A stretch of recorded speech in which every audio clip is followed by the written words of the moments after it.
Great, thank you so much. So good evening. I'm Omar Acevedo, and I'm the Literary Program Coordinator at the Mark Twain House and Museum. I'm honored to co-host this evening's program on behalf of our museum here in Hartford, Connecticut. The Mark Twain House and Museum's virtual programs are produced in part with support honoring Frank Lord, a beloved trustee of the museum who passed away a few years ago. We are happy to honor his memory with these programs. We are also grateful to the Wish You Well Foundation and Connecticut Public WNPR for supporting all of our virtual programs. Tonight, we are welcoming Sara Novic and Jeffrey Braven for a discussion of Sara's new book, True Biz. I'll begin with an introduction of Jeff. Our moderator is Jeff Braven. He has been employed at the American School for the Deaf in West Hartford, Connecticut since 2002. He is currently the executive director responsible for oversight of the school. He reports directly to the board of directors with responsibility for carrying out the vision, mission, and goals of ASD. Prior to assuming this role, Jeff served as the Assistant Executive Director, Chief Operating Officer of the school. Prior to that, he was the Director of Special Projects, which focused on logistics related to the building of ASD's new state-of-the-art educational facility. The Gaulid, I'm going to mispronounce that, Clerk Education Center, as well as ASD's Printworks as part of ASD's Technology Center.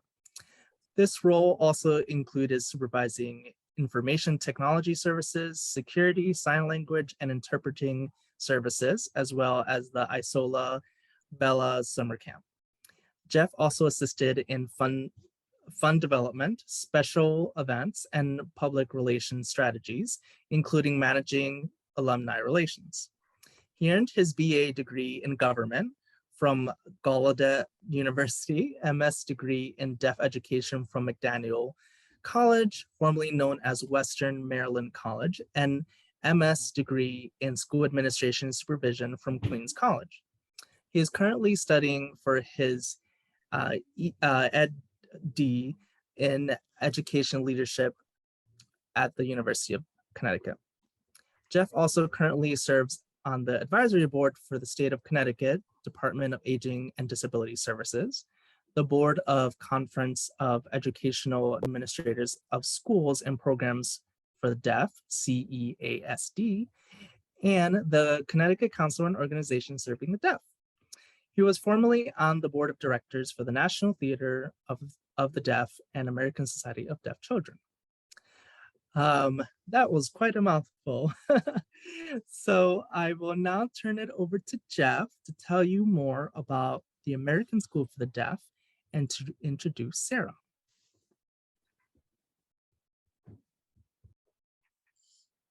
Great. Thank you so much, Omar, for that wonderful introduction. It's so nice to see many of you here tonight. We are thrilled to have Sara with us this evening. Sara, as you know, is the author of True Biz. And tonight, I think, is my second time actually doing this type of event, but we are thrilled to have Sara here with us. We are looking forward to the conversation tonight. And True Biz is about community involvement. And tonight's purpose is really community involvement as well. So if you have comments or questions, please feel free to add them to the chat. We will, at the end of the evening, open it up to some Q&A. Please feel free to come up on screen and ask those questions.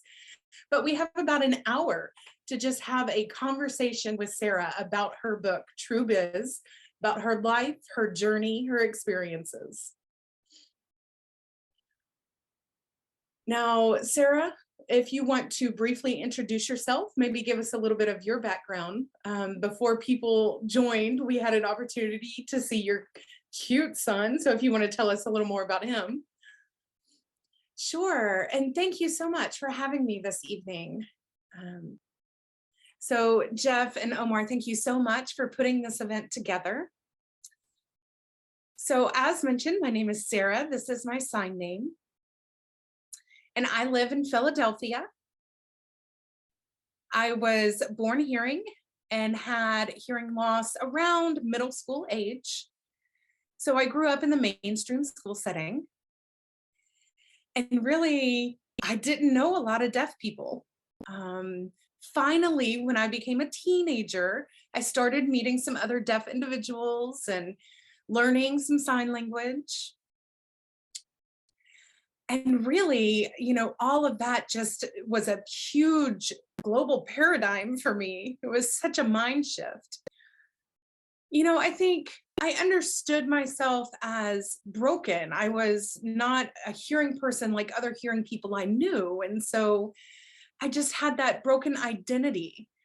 And so grasping the concept of I am deaf and meeting those individuals was eye opening. And maybe you could see some parallels with the story and the characters in the book with my journey. But, I think most people also go through that mind shift. So, Jeff mentioned he already saw my son. Um, I have two sons. I have a 3-year-old and a 4-year-old. One son is hearing. He is what we call a CODA, CODA. And my other son, we actually just adopted a few months ago from Thailand. They are so funny together. I mean, 3 years old, 4 years old. It's like a Tasmanian devil is coming through. I'm sure I can imagine with those young kids in the house. My kids have grown up now, but I can definitely visualize that. Philadelphia, that's so interesting. Last weekend I was in Philadelphia. I didn't know you were from there. My daughter is currently residing in Philadelphia. So maybe next time I go to visit her, you and I can get together. Oh, yeah, Philadelphia is a great city. It's so fun. Okay, so your book, um, it's very creative. Uh, but there are a lot of true stories in your book. So it's a good combination of fiction and nonfiction. What made you decide to write it in fiction, but include some of those true stories? Is it what you've experienced or what you've seen out in the deaf community? How did you decide to put it all together in your book? Well, yes, that is what I did. And I think for me, I'm trying to really think how this really started. I read an article about, the medical perspective on cochlear implants and just the retail of that and how they sell it, and even though they break and they may not be 100% effective, they are still in, sell mode. They continue to really push that. And I was just shocked at something like that it could really be, something that could be detrimental to a person or that didn't have a perfect fix or anything like that. And yet they push it like it does. And so, uh, I want to, at that time I was really involved in the deaf community. And I was just seeing that so many people were clueless about lawsuits that were going on related to cochlear implants and the medical perspective. And so I was just thinking to myself, why not write something about this? Um, I didn't know if that would necessarily make an impact. I really wanted people to have some empathy when it came to the situations that people were experiencing regarding this. And so, over the course of a few years, it was really a hard, deep thought process, and I started to really understand that. And I think that's where I was in that place. Your book, I also find it interesting. I read several books, but most of the times when I'm reading books, people will quote things. You used a different approach. You used more of a word map or dialogue. And I thought, I've never really saw that before. Maybe you saw it in somebody else's work and decided you wanted to utilize that strategy. But I'm curious how you decided on that avenue to. I think for me, it really helped make things explicit. It clearly signs, because in the dialogue of the book, you put them on a right side alignment or left side alignment, indicating the different dialogues. And that to me indicated sign language and how we shift. Yeah. Yeah, I'm sorry. I'm waiting for the interpreter to catch up. That's why I'm lagging. I'm sorry. Yes, I think for me, that approach was actually one of the biggest challenges in writing this book, because I know I wanted to, show that on the page. I wanted it to look different from what spoken English would look like in a picture, in a book. Spoken English very linear, and then sign language very spatial. And so how can I show that difference? In English dialogue, you have everything just aligned to the right, and it's just different paragraphs. And so I really had to mull over how I could do this differently. And I experimented with different ways. It was really bad, actually. So for example, when I started, a lot of people, I was doing like ASL glossing. I tried to do some ASL glossing to indicate dialogue. Oh, that did not work. That actually was truly bad. Because I think people would read that and see, oh, deaf people speak in broken English, but that's not true. And so I had to throw that one out. And then I tried another way, and I thought, maybe I'll use the space on the page. How can I use the space? And so, oh my gosh, I have to laugh at myself. This is a little bit embarrassing, but I thought, okay, so maybe each sign, I'll put it to where the sign is on the body, right? And so the sentences actually became like these curvatures on the page, and it looked really interesting. And I thought, no, that's not going to be readable. So, okay, had to throw that one out. And then I thought, oh, you know what? How we indicate different people are talking is body shifting right to left. And so that's what I used, and that's what I've been using all along. I can even imagine how you're writing, you would write something and then you kind of have to stand back and you have to think about, how would I really sign this?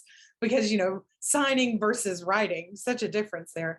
I know, like one time I even tried using like maybe different colors to be an indicator. I mean, there were some really bad ideas that I threw out into the mix, but yeah. I've never written a book before. I am not an author. Maybe someday in the future when I retire and I have time to write a book like my dad. My dad actually wrote a book after he retired. So maybe one day I'll do something similar, but obviously this is a fiction book. How did you pick character names? Why did you pick February? I'm just wondering what's behind that. What's the reasoning? Oh my gosh, good question.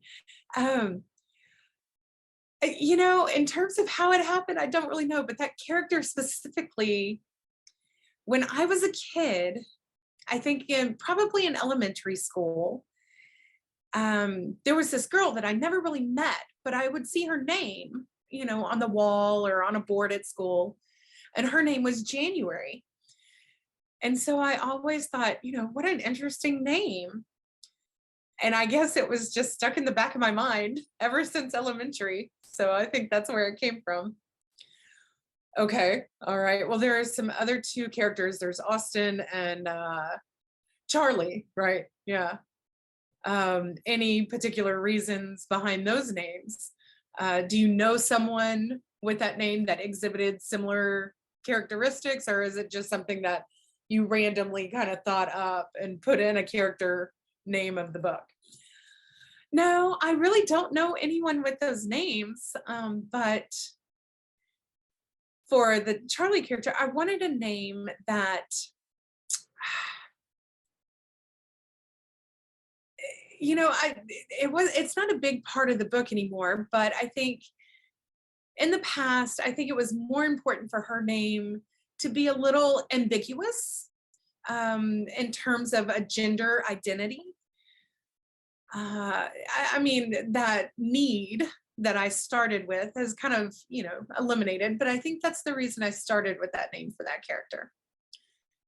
Okay, I'm just curious about the writing process, I guess. So let's go back to your son who is a coda. A lot of people may be asking, what is a coda? It's CODA, and it stands for Child of Deaf Adult. I have 3 kids myself, and they're all codas. My children love the identity as a coda because they have their own world. I mean, they truly have a world of their own as codas. But also, February, that principal character, is a coda in the book. Why did you use that concept throughout the book? I mean, you did touch upon, February's relationship with parents and touch upon how that impacted her life and so forth. But why did you decide to include that aspect in the book? I think when I started writing this book, I really wanted to show lots of different parts of the deaf community, because I feel like if you see a deaf character, our books that include the deaf community, it typically is just one character that is deaf, and that's the sole character. So I wanted more visual representation. What would happen if I had multiple perspectives of the deaf community within the book? And I think coda is an important part of that. In February, really, she feels like she has kind of a lot of approval, I think. That's just her character, and that's what she is typically.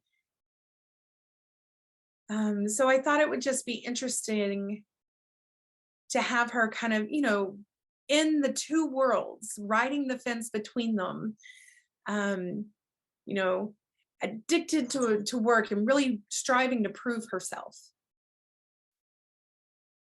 Well, clearly February, towards the end of the book, is, struggling with the district's decision regarding the closure of the school. And I know that in the past, there were a few schools who clearly, faced that closure. It hasn't happened recently, but I think the that people are recognizing, acknowledging the vitalness of deaf schools. But it was more of, guess, encouraging people to find out the reason for closures. Were you trying to make the point of a financial situation, or what was your reasoning? I think for me, for me, it was showing that, you know, for deaf people, it's a reminder of the importance of physical space. Everything right now is virtual, and I think that's great because we have such a larger network that we can reach out to. But at the same time, there's just something so unique and vital of cherishing that part of our history, of saving that space, that actual location where we are together, where we are a community. At the same time, I think, I wanted to show the hearing readers. A lot of hearing people think that deaf schools are a place it has more of a negative connotation. It's special education, and so I wanted to show the hearing readers that this is actually a safe space, a free space for deaf people. It's not a limited or restricted space for them. It's not that, LRE, that least restrictive environment, but it's actually freedom, and it's a safe space. And so wanting to show, hearing people that this is where they socialize, they chat with their deaf peers and their deaf teachers and so forth. I agree with you, Sarah. I think deaf school is where full access comes in. They have direct communication, and that's something that they really can't get anywhere else.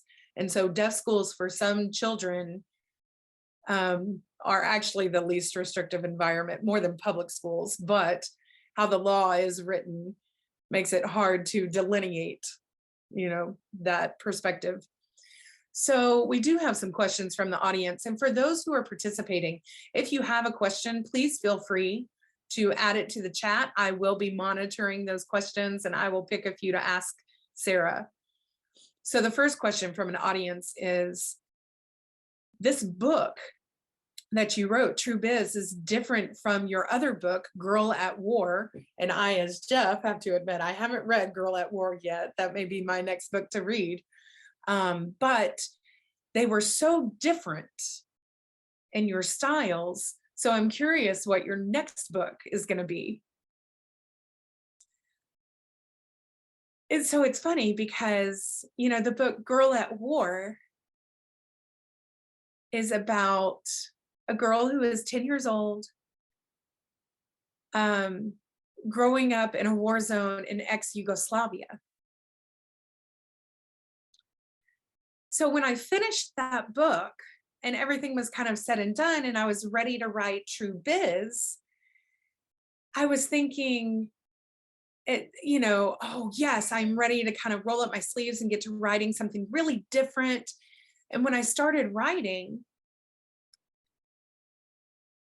kind of all of those same questions that pop into your head, what is the home? Where is that linking identity? What is the connection to the world? And so I ended up writing kind of a similar book to Girl at War.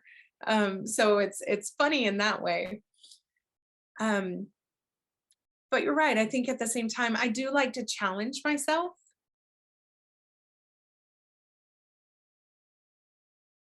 So right now I'm working on a book that is nonfiction. It's a little bit of a mix between a memoir and just kind of the history, the culture of deafness, some theories, some theologies, and kind of writing almost two letters to my sons, one who is a coda and one who is, deaf himself. And so that's what I'm working on right now. And then I just recently started something else. I mean, it may become garbage. I don't know.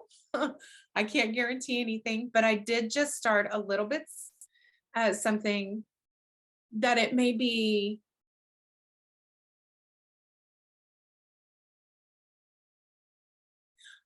Oh, a thriller. Thank you. A thriller. Interpreter missed the spelling. So it may be a thriller that may be coming out soon. Ooh, a mystery, huh? Mystery kind of event happening. Who knows? Who knows? Okay. Well, again, that may also be in the garbage. We never know. So tell me about your writing process. How many times do you really write something before you say, yes, this is the book that I'm going to continue working on? Or how many times have you started something and then just said, forget it, put it to the side and brought it back later, maybe? How does that writing process work for you? I know everybody is different. I think both of my books started out as short stories. So it's like, okay, well, the story's done. Or maybe not. What happened if I wrote a little bit more to this story? And then it just kind of grew from there. True Biz was actually the same way. It was a one character short story.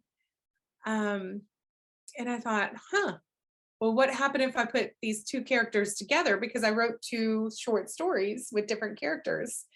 And then I just kept bringing in more characters. So I never really have a plan when I originally start something. I guess describing my writing process would be almost like standing in a dark room with a pinpointed flashlight, and I take a step with the light, and then I take the next step as the light kind of guides me through that path, through that process. So I really do want to become the type of writer that has a big plan with, a storyboard and a list and organized, but that doesn't seem to be my mode of operandi. So, um, I write longhand. I write manually. So it is a slow process, but oh wow. Oh my gosh, you wrote all of that by hand? Yep. Yep. I did for 7 years. Oh my gosh, 7 years? Yeah, 7. And really, I mean, the question of how do you know when it's done? Uh, I write maybe, gosh, I don't know, 20, 30, 40 pages. And then finally, I kind of arrive to a place where it's like, I don't know if this is, I don't know if this is working anymore. And then, okay, I'm done. And I'll put it off to the side, or I'll hand it off to the editor. So when you hand it off to the editor, what does that process look like? Is that a long process, a lot of reiterations? Oh my gosh, it's so long. Yes. Oh, for both of my books, I was actually very fortunate. Um, because right now in the publishing world, some of the time, most editors really don't want to buy a book until it's totally done. I have been fortunate. I have an editor who actually edits and works with me, or will not until the book is ready. I have an editor that really works with me throughout the process, and I've enjoyed that. But because of that, it is a long process. So I'll hand over the work I've done. And honestly, oh gosh, let's see. I think I gave this book over to the editor April of 2020 when the world started closing for COVID. And it wasn't ready until, 2022. Ooh, wow. Okay. Yeah. Oh gosh. I can't even think about that. You're right. That is a long process. Okay. Another question. Out of curiosity, are you planning to write a sequel to True Biz? And what would happen in the characters at that point in time? Are you going to hold that for another 7 years from us? Oh gosh. I mean, for me, I know a lot of people have asked me this question, wanting to know, what's going to happen, because this book doesn't really have a clear cut closure. But I think for me, that's important. The future of the deaf community is not closed. It doesn't have this nice, neat bow and everything is done. So who knows what's going to happen? And I encourage, especially hearing people, I want to really encourage them to think about how they can be an influence for that future, for that change. 90% of deaf kids are born to hearing parents. And hearing people when they write that, or when they read that, they may have influence of the deaf community in some way. So it's going to be important.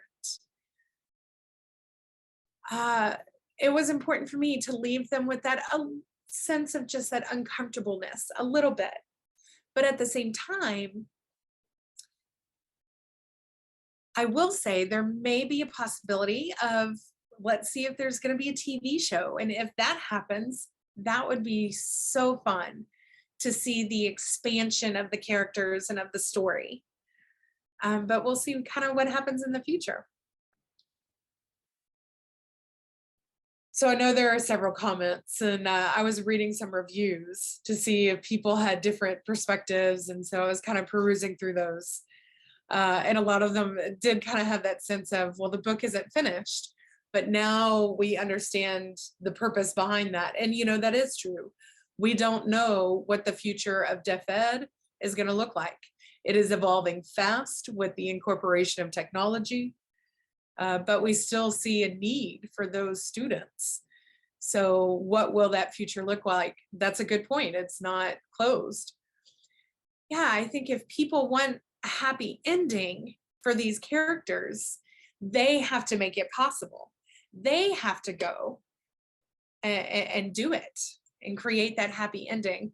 And, I know a lot of people don't like that answer. Okay, so now you as a mom with a deaf son, as a mom, what do you want the future of your son's education to be? I want him to be able to invest all of his energy into his curiosity, into his learning, into his fun, relationships with others, instead of having to put energy trying to match the hearing world or normalize himself in some way to others. That's what I want. Yeah. I want him to be fully free to express himself, to do what he needs to or wants to without barriers, without having to bear the burden of thinking of how am I going to have to communicate with this person, or how am I going to have to interact with this person with an interpreter. I want life to just be easy for him. And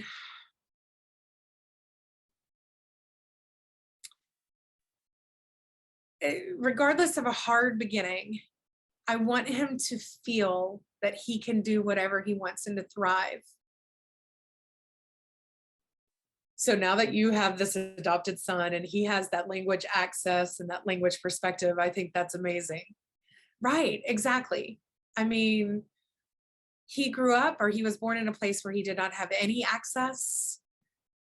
There really wasn't language communication. There was no services or supports provided. And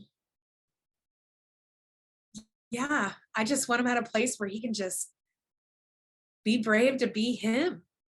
I look forward to meeting your son in the future, several days, maybe, we'll talk this 7 years from now, I'll meet your son. That seems to be a trending time span. So 7 years.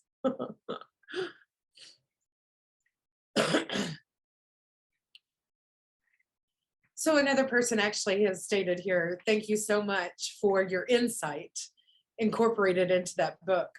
As a hearing person, in English, advocating for that community. I'm fascinated by the comment of what you said before about the writing versus the signing. Can you explain a little bit more about that and the differences and the challenges you experienced with writing the English, comparing it to signing? Yeah, so I mean, some of the characters in the book would speak English and sign. They had both languages. They wouldn't do it at the same time, but they had both languages in their skill set. And I think that is just, it was important for me to show that there is that difference, that visually show that.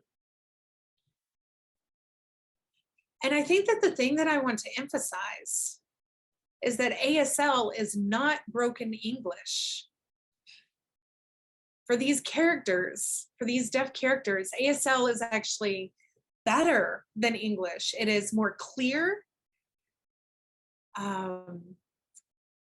It is more effective than English. And so that's why when writing the English, it was just as a regular written book. It had the left side alignment, and there was no, quotes or a lot of people kind of complained about that. But I thought it was very important not to include those quotation marks. Um, it gives you a little bit of that experience of deaf people. In the book, you had to find where the dialogue was. Well, that's what deaf people deal with on a daily basis, trying to find who's talking. And then in the opposite way, vice versa, you know, for those characters that sign, for those persons, it's,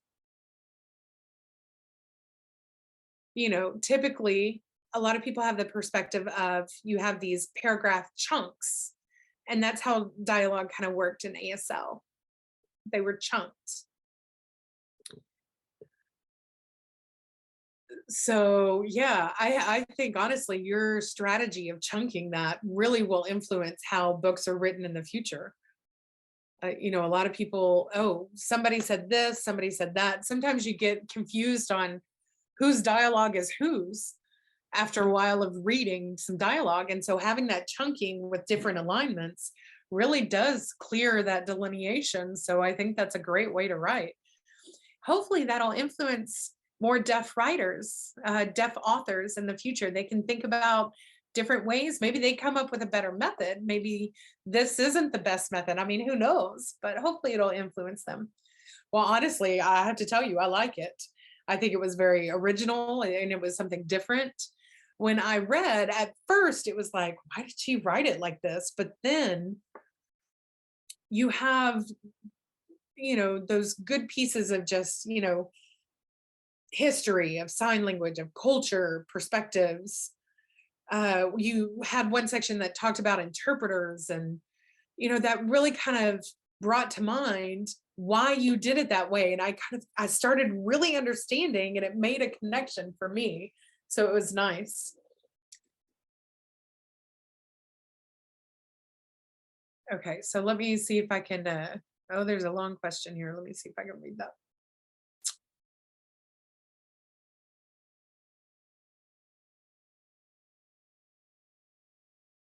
So I'm not going to say everything. We'll hand you the transcript and you can catch up later. But in terms of lip reading, you stated that you were born hearing, you lost your hearing around middle school age.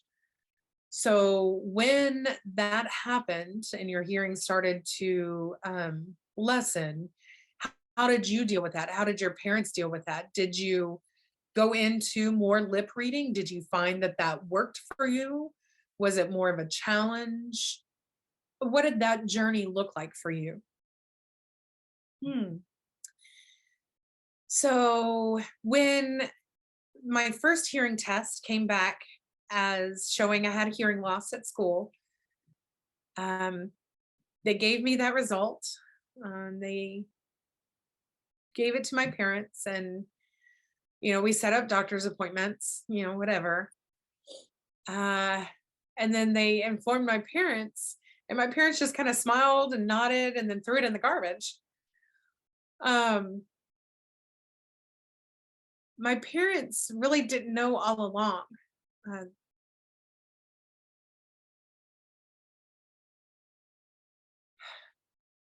so I went back to the nurse, and they said, okay, let's test you again. And she did the test in her office. So it was a different location from when I first took the hearing screening. Um, so she had a machine set up with kind of like a curtained off area, but it had a string or a wire connected to the headphones. And so you could kind of see through the curtain when she would push the button. And so I raised my hand every time I saw her do that through that little slit in the curtain. I mean, it was bad, and I did that for a while. I just kind of eked my way through with those little tricks. But then I started to attend a larger public school. And really, If you don't light the fire, then it's fine. If you're not really causing waves, then you're fine.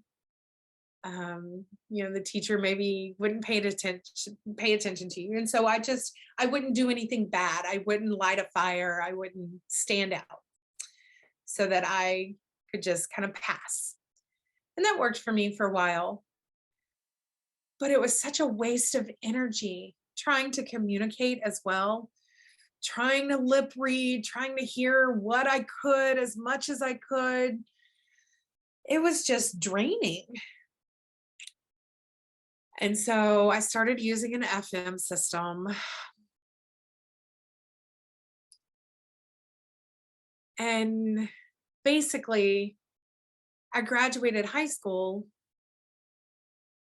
just by, reading books, by doing the work independently. And in college, I realized very quickly that approach is not going to work here. It was just going to be impossible. So there was a wonderful Office of Disability Services that gave me the support and the advocacy and interpreters throughout my day. And from there, it just kind of flew. It flowed well. I'm curious, when did you start really learning sign language? I mean, because right now, you sign well. So when did you, how did that transition happen from, realizing that sign language was the language of choice for you? I'm curious when that transition happened and how. I think just meeting other deaf people, I just kind of picked up the language from them. And I've always been good with languages. It seems to be one of my skills. So I quickly acquire a language. I took some ASL classes later on. But I think most of my original language learning happened through meeting other deaf people. And I realized that, when I communicate with deaf people in sign language, I don't feel exhausted after that communication. And that was, an eye opener for me. And I was very fortunate in that. And I was also very blessed that the Office of Disability Services provided me those supports, and that they provided an interpreter right away when I needed it. And so it was learning ASL while learning my college courses at the same time. Office of Disability Services is always such a wonderful benefit. I use those, for interpreters, for note takers, for the visual supports that I need during class. So I completely understand that experience. Yeah, and I have to thank that office. They got everything that I needed very quickly for me. There was really no resistance. At first, I didn't know how to advocate for myself just yet. And so I was really thankful to that office for all of their help. And, it gave me that advocacy skill. So another question here, it's interesting. It caught my eye. So some people have listened to your book through audiobook. Obviously, I have no clue what they're talking about. I can't hear. I don't do that. But apparently, those people who are listening through an audiobook version didn't know that your book had some of these interesting inserts, like talking about sign language or talking about culture or so forth. Maybe that can't be part of an audiobook trying to explain that part. So I guess that information is missed out on. So I guess they really have to buy the book in order to see and understand what you're talking about in those little inserts. Yeah. Oh, look, selling strategy. Look at me. I could be a sales manager. Yeah.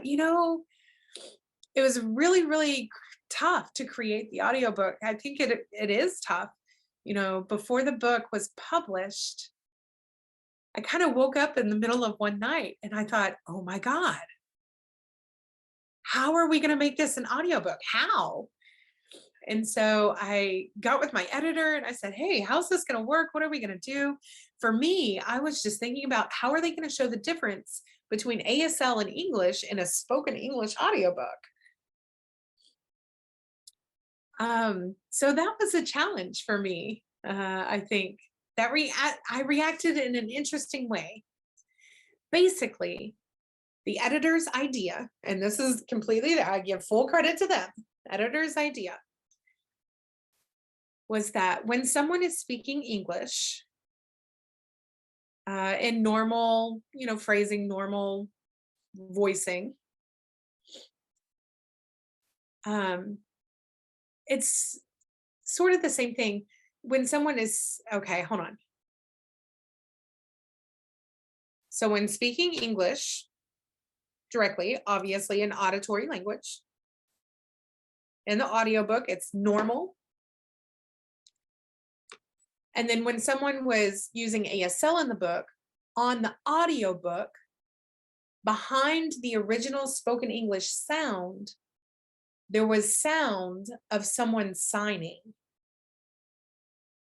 So I was actually signing the dialogue in the background, and touching my body, making those normal kind of sounds that you would make while signing. And all of that could be heard in the background of the person narrating the book. But in terms of, all of the places where the pictures came in, the pictures of sign, they could only really say those words. And so those picture inserts with the information, those are lacking in the audiobook. That's right. So I'm curious, there's a question here. Have you ever thought about doing that book in a ASL version? I am hoping that we can do that one day. I think right now, just because of things there may be happening with, the potential TV series and certain rights, filming rights and so forth. If that doesn't happen, then I would love to see an ASL version. Yeah. Well, hopefully that may become a TV series and those filming rights will come out. All right, we'll pray. I'll pray for you on that one. We'll just pray for that to happen. So personal question. What college did you attend? I went to Emerson College in Boston. Yeah. And you majored in writing, journalism, I'm assuming? Yeah, I did. I started, really, I didn't realize that it was okay that I could be in the writing profession. I thought I would need to pick a different career or a different path, and then I would just write on the side as a hobby. But then there was one teacher that really encouraged me and, said, you can do this as a career. And that helped, boost that confidence, and kind of got a freelance job, and I learned ASL. And I just kind of learned how to do it from there. Yeah. So do you write for other publications or anything like that other than writing books? Yes, when I can, for, financial reasons. Because again, 7 years, this book has been in the making. Oh yeah, so no income from the book during that time. Exactly. I've taught some college classes as well. So do you teach writing? Do you teach journalism? Yes, I do. I teach writing. I also teach deaf studies as well.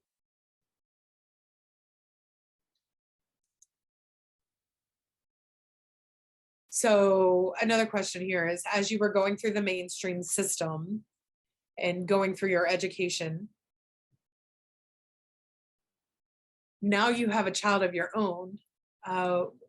What kind of experience in terms of just language, emotions, education, what do you want to see for your son? What do I want to see? I mean, I want to see growth for both me and my two boys. So they will start going to preschool at Pennsylvania School for the Deaf in the spring. They can go together. Thankfully, that's so cool. It's a bilingual program. They use ASL and English there for preschool. So I'm excited for that, beginning of a journey. I think for me, my hearing son will obviously go into the public school system or into, a hearing school system. I am hoping that my deaf son will continue at PSD until he decides what he wants. At the beginning of your book, you actually wrote, for students at Rocky Mountain School for the Deaf, Pennsylvania School for the Deaf, Florida School for the Deaf and Blind, St. Mary's School for the Deaf. I'm curious why these 4 schools in your experience. Do you have any ties to those schools? Yes, they were all like Rocky Mountain School for the Deaf and Florida School for the Deaf and Blind. I had actually gone on a book tour and I was there at those 2 schools during that time. And while there, I had the opportunity to really talk with the students and why literacy is so important and why reading books is so important. And, we sat at the lunch table and had that conversation. And I loved that. I think that was the best part of my book tour. And at the same time, I think being to those 2 schools, I definitely saw so much there that I was able to then kind of fit into the book. PSD, obviously, it's my home community. It's the school here. And I've worked with their English department a little bit. We have kind of big plans in the making for a really cool spring project at PSD. And then the 4th school mentioned, when I started writing this book, I was living in Ohio. And wow, for me, it was a shock. I had never lived in the Midwest. I didn't know anyone there. We were there for my husband's job. And one night, I met a couple of teenage girls who were very clearly trying to sneak out of the dorm. But I started chatting with them, and we were having this conversation. And I lived in New York before this time, and they had kind of lived there, and so we started chatting about New York. And that conversation just made me feel kind of immediately a sense of calm, of everything's going to be fine. Wherever I land, deaf people are going to be there, and I'm going to have friends in those deaf people. So that was an experience that really hit home for me and was in my heart. So I wrote that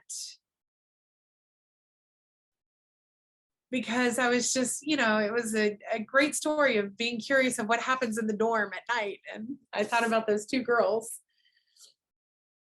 Here at the American School for the Deaf, we're right here at North Main Street, a main, throughway. And a lot of people are passing the school campus, and I'm sure they say all the time, I wonder what happens in those buildings over there on that campus. What happens in that dorm? Yeah, so there's some curiosity there. I think that's why I'm still here. Obviously the first story from students is about dorm experience.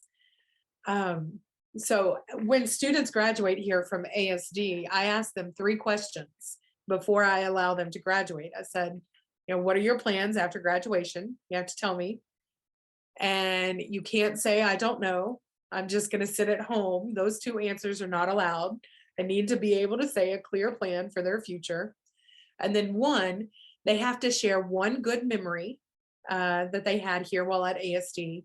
And then they have to share 1 thing that they never wanted staff to know. something that happened, something they did that they got away with that we didn't know. So on the day of graduation, they're able to admit it.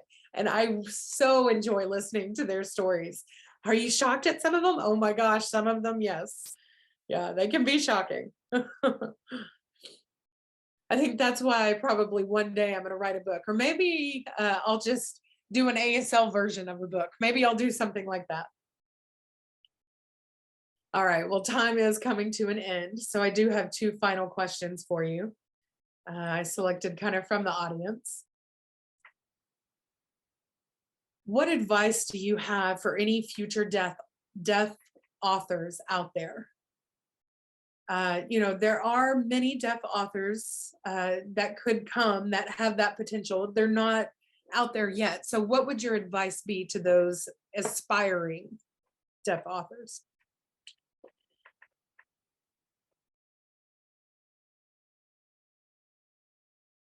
I think if you write who you are kind of as an author, if you as an author just kind of write, there's nothing unique you have to do. You just have to, as an author, just write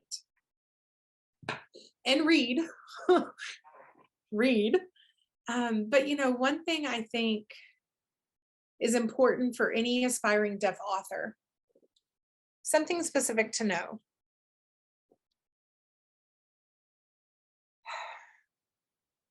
Is that many times I think people, they think, ASL and English are at odds with one another. But I think that ASL has helped me to become a better writer. ASL is just so visual and incorporates so many details that if you can just take that ASL and put it into this book, you get just sort of a well-rounded detail story and book.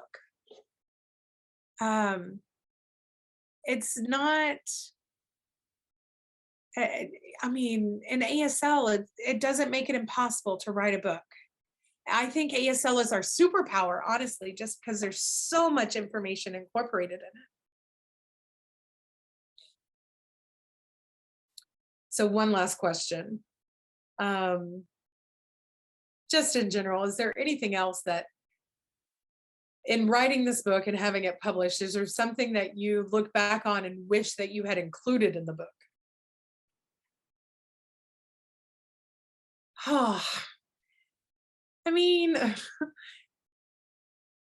wish I had space for like 20 more deaf characters and 20 more deaf perspectives, just to have a well-rounded view of the deaf community and the variety that lives within the community.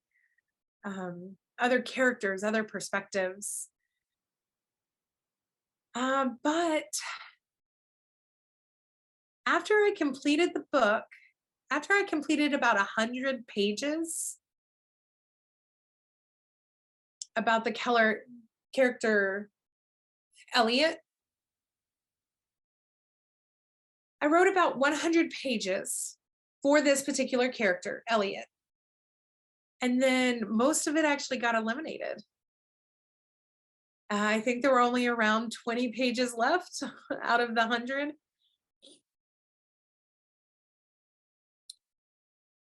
I think that was better for the book overall, but I do miss that character a little bit, I have to say. Well, maybe in another 7 years, we'll have a book about Elliot. Oh yeah, woo, okay. Okay, all right, Sarah. Well, thank you so much for the wonderful conversation tonight. We really enjoyed it. And I promise that when I head to Philadelphia next, I will let you know so that we can get a time to get together and have a conversation. We also want to thank the Mark Twain House for hosting this event again. Basically, this is spreading awareness and bringing the deaf community, deaf culture into the light. So thank you, Omar, for Mark Twain House and hosting this event. Yes, oh my gosh, definitely. Thank you so much. And the questions, you guys, they were awesome. Thank you so much for having me. Thanks to you all. You were a wonderful audience tonight. You asked many interesting, good questions, encouraging the conversation. Omar, anything final to add? Well, I just wanted to add thank you so much to Jeff and Sarah. This has been an amazing conversation, and I know as a person who is a hearing person, I have a lot of work to do, and this is the beginning of much more that I need to learn. And thank you for our audience. You have also been amazing. I really appreciate it, and I'm very honored to be part of this. Thank you so much. Thank you. Thank you. All right, everyone, you have a great evening. If you haven't bought this book, if you haven't read it, I encourage you to do so. All right. Thank you all.